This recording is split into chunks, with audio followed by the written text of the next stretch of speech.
16 जानेवारी 1941, Elgin road, Calcutta.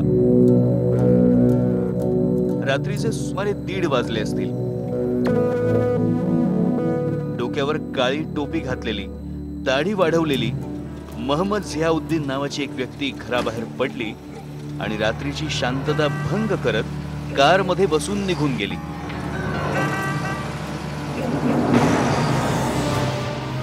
छोटासाच प्रसंग, पण इतिहासाला कलाटणी देणारा। 27 जानेवारीला ब्रिटिश सरकारची झोप उडवणारी एक बातमी आली।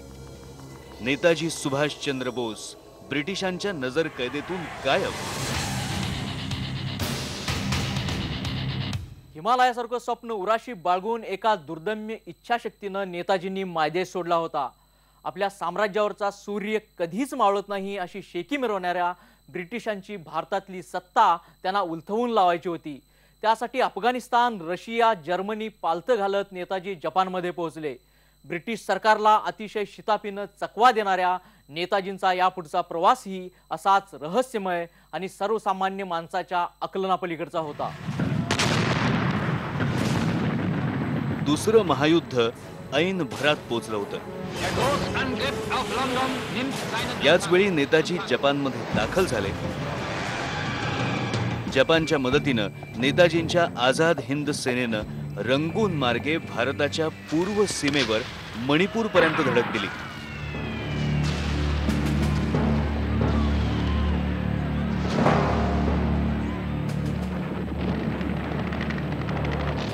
पण 1945 साल उजाडता उजाडता युद्धाचं पारडं फिरलं।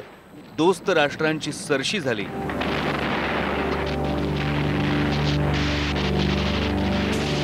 हिटलरच्या घोड्यांनी रशियामध्ये गुडघे टेकले, तर हिरोशिमा आणि नागासाकीवर अमेरिकेनं अणुबॉम्ब टाकल्यानंतर जपानला सुद्धा शरणागती पत्करावी लागली। नेताजींना सुद्धा माघार घेणं भाग होतं। नेताजींनी जपान सरकारकडे रशियाला जाण्याची परवानगी मागितली। त्यांना आधी टोकियोला जाण्याचा सल्ला मिळाला। 17 ऑगस्ट 1945 व्हिएतनाम मधल्या सायगावच्या विमानतळावरून जपानच्या मित्सुबिशी की-21 या बॉम्बर विमानानं आकाशात झेप घेतली। 9 प्रवासी क्षमता असलेल्या या विमानात जपानी अधिकाऱ्यांसह तब्बल 13 जण होते। त्यातलेच एक होते नेताजी सुभाषचंद्र बोस आणि त्यांच्या सोबत होते त्यांचे आझाद हिंद सेनेतले सहकारी हबीबुर रहमान। रात्री या विमानानं तोरैनमध्ये मुक्काम केला। दुसऱ्या दिवशी सकाळी पुन्हा प्रवास सुरू झाला। 18 ऑगस्ट 1945 तैवानची राजधानी तैहुकू म्हणजेच आत्ताचं तैपेई, दुपारी 2 वाजता हे विमान तैपेई विमानतळावर उतरलं। 2:30 वाजता विमानानं पुन्हा उड्डाण केलं। विमान साधारण 25 मीटर उंचीवर पोहोचलं असेल तोच एक मोठा आवाज झाला। विमान वेगानं खाली येऊ लागलं आणि आपटलं। विमानानं पेट घेतला, त्याचे 2 तुकडे झाले। हबीबुर रहमान कसेबसे बचावले, पण नेताजी गंभीररित्या भाजले गेले। काही तासांनंतर तिथल्याच आर्मी हॉस्पिटलमध्ये त्यांची प्राणज्योत मालवली।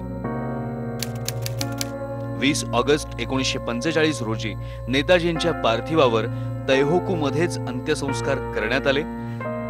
त्यांच्या अस्थी टोकियो मधल्या रेणकोजी मंदिरात ठेवण्यात आल्या। या घटनेचे एकमेव साक्षीदार हबीबुर रहमान। 23 ऑगस्ट 1945 रोजी जपानच्या दोमेई या न्यूज एजन्सीनं नेताजी आणि जनरल सुनामासा शिडेई यांच्या मृत्यूची बातमी दिली आणि या बातमीमुळे जगभरात एकच खळबळ उडाली। पण आपल्या नंबर 1 च्या शत्रूचा इतका सहजासहजी मृत्यू झाला, या बातमीवर ब्रिटिश सरकारचा विश्वासच बसत नव्हता। 29 ऑगस्ट 1945 रोजी अमेरिकन पत्रकार ऑल्फ्रेड वॅग यानं पंडित नेहरूंच्या पत्रकार परिषदेतच नेताजी जिवंत असल्याचा आणि 4च दिवसांपूर्वी सायगावमध्ये ते दिसल्याचा दावा केला.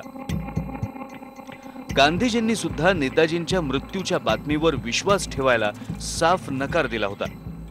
गांधीजी म्हणाले होते, एखाद्यानं मला नेताजींच्या अस्थी जरी दाखवल्या तरी त्यांचा मृत्यू झालाय यावर मी विश्वास ठेवणार नाही. गांधीजींच्या या विधानामुळे नेताजींच्या मृत्यूचं गूढ आणखी वाढलं. सुभाषबाबू विमान अपघातात ठार झाल्याच्या बातमीवर गांधीजी सुरुवातीला विश्वास ठेवायला तयार नव्हते. कारण 1945च्या आधीसुद्धा एकदा ते विमान अपघातात ठार झाल्याची बातमी किंवा भूमिका उठलेली होती आणि त्यावेळेला सुद्धा गांधीजींनी काळजी व्यक्त केली होती. पण नंतर सुभाषबाबू जिवंत असून त्यांनी आझाद हिंद सेना स्थापन केली. हा पुढचा 2-3 वर्षाचा इतिहास घडला. त्यामुळे बऱ्याच वेळेला अशी एक स्टाईल असायची, एक रहस्यमय नेताजींची पद्धत असायची की आपण मृत्यू पावलं असं सांगायचं आणि मग नव्या आक्रमणासाठी, नव्या मोहिमेसाठी, नव्या उड्डाणासाठी पुढे जायचं. हे गांधीजींना ती पद्धत माहिती होती. त्यामुळे गांधीजी सुरुवातीला सुभाषबाबूंच्या विमान अपघातातील मृत्यूवर विश्वास ठेवायला तयार नव्हते.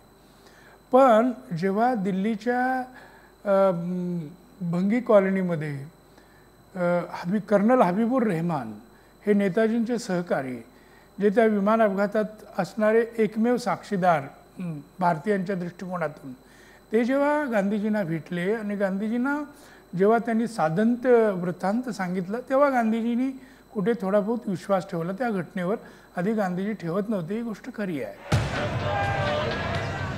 नेताजींचा मृत्यू झाला हे मानायला भारतीय जनता तयार नव्हती. वाढत्या दबावामुळे पंडित नेहरूंना अखेर नेताजींच्या मृत्यूचा शोध घेण्यासाठी समितीची स्थापना करावी लागली. आझाद हिंद सेनेचे माजी कमांडर आणि काँग्रेसचे निष्ठावंत खासदार शाहनवाज खान यांच्या अध्यक्षतेखाली 3 सदस्यांच्या समितीची घोषणा 1955 मध्ये नेहरूंनी केली. या समितीनं जपान, थायलंड आणि व्हिएतनाममध्ये जाऊन 67 जणांची चौकशी केली आणि निष्कर्ष काढला, नेताजींचा मृत्यू 18 ऑगस्ट 1945 रोजी विमान अपघातातच झालाय. पण समितीच्या अंतिम अहवालावर सही करायला या समितीचे सदस्य आणि नेताजींचे वडील बंधू शरद बोस यांनी नकार दिला. भारत सरकारनं समितीचा अहवाल स्वीकारला. त्यानंतर 15 वर्षांनी पंजाब हायकोर्टाचे निवृत्त मुख्य न्यायाधीश GD खोसला यांची 1 सदस्यीय समिती नेमण्यात आली. या समितीनं शाहनवाज खान समितीच्या निष्कर्षावर शिक्कामोर्तब केलं. या सगळ्याच संदर्भात एकूण काँग्रेसचं प्रशासन नेहरूंच्या नंतर इंदिराजींची आणि नंतरची एकूण सगळ्या राजवटींमधली भूमिका पाहिली तर सुभाषबाबूंचं गूढ, सुभाषबाबूंचा त्या अपघातात मृत्यू झाला आहे का नाही हे पाहण्यासाठी साध्या साध्या ज्या गोष्टी करायला हव्या होत्या, खुद्द जिथे अपघात झाला त्या अपघात स्थळी भेट देण्याचं सुद्धा नाकारलं. तैहोकू हे फोर्मोसा बेटावर म्हणजे राष्ट्रीय चीनच्या ताब्यात असणाऱ्या भूप्रदेशातला एक विमानतळ, तिथे जाणं आवश्यक होतं की नाही. आज एखादा अपघात झाला, साधा अपघात झाला तरी तिथे पोलीस जाऊन पंचनामा करतात. तसा पंचनामा करण्यासाठी जवाहरलाल नेहरूंनी तिथे टीमच पाठवली नाही. 80च्या दशकामध्ये एक नवीनच चर्चा सुरू झाली. उत्तर प्रदेशातल्या फैजाबादमध्ये राहणारे रहस्यमय बाबा भगवानजी, ज्यांना लोक गुमनामी बाबा सुद्धा म्हणायचे, त्यांचं नाव देशभर गाजू लागलं. हे गुमनामी बाबा म्हणजेच नेताजी सुभाषचंद्र बोस आहेत असा अनेक लोकांचा दावा होता. पण गुमनामी बाबा म्हणजेच नेताजी अशी चर्चा सुरू व्हायचं नेमकं कारण काय होतं? 18 सप्टेंबर 1985 रोजी फैजाबाद मधल्या राम भवन मध्ये गुमनामी बाबांनी अखेरचा श्वास घेतला. हे गुमनामी बाबा 23 जानेवारीला आपला वाढदिवस साजरा करायचे.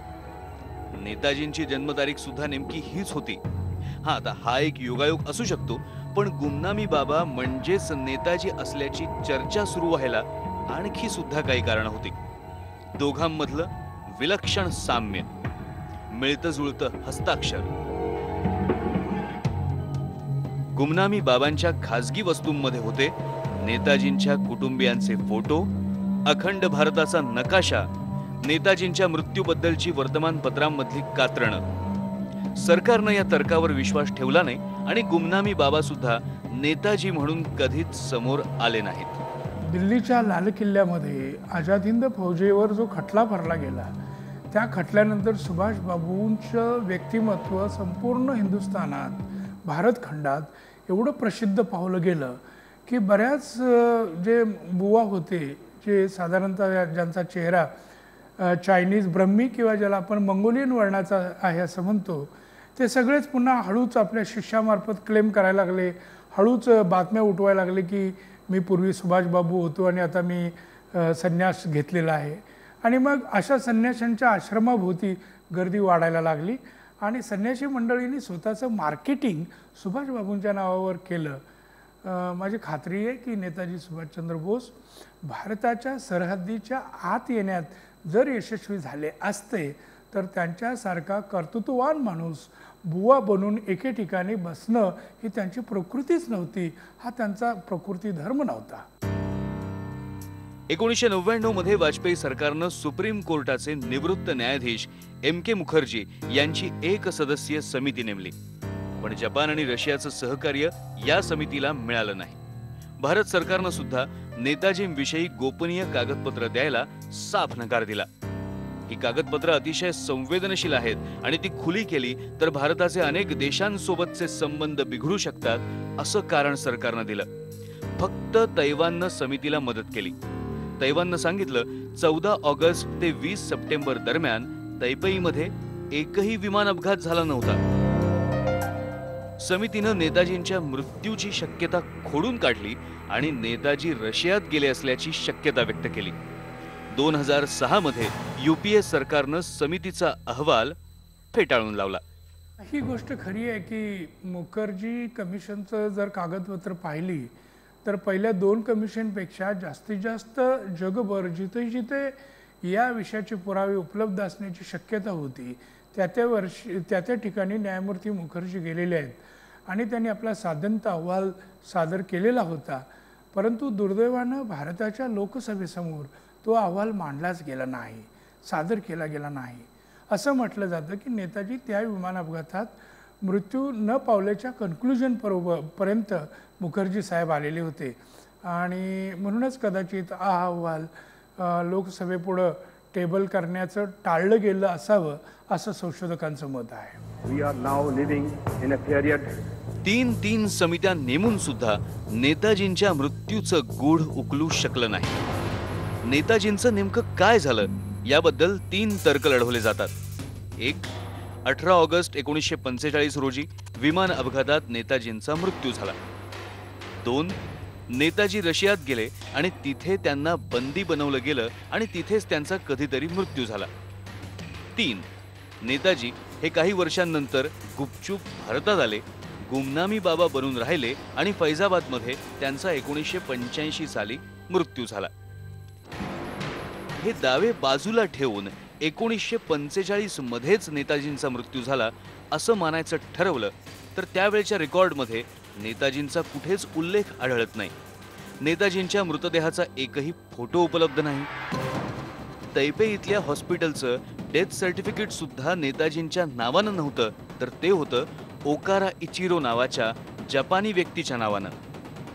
मुखर्जी कमिशनला त्या ठिकाणी हे असा 18 ऑगस्ट 1945च्या आगे मागे त्या ठिकाणी कुठलाही तैहोटू विमानतळावर विमानाचा अपघातच झाला नाही हे जसं कळलं तसं त्या दिवशी ज्यांचं दहन करण्यात आलं तिथल्या क्रेमेटोरियममध्ये त्या माणसाचं नाव वेगळं आहे, त्या माणसाचं वय वेगळं आहे आणि हे सगळी ही जी माहिती अगदी सुरुवातीला 1946 साली पटकन आपल्या सरकारला मिळवता आली असती ती न्यायमूर्ती मुखर्जींनी या शतकामध्ये मिळवली. इतकी वर्षमध्ये गेल्यानंतर तिथल्या सरकारनं हे जाहीरपणे हे केलं की तसा अपघात झालेला नाही.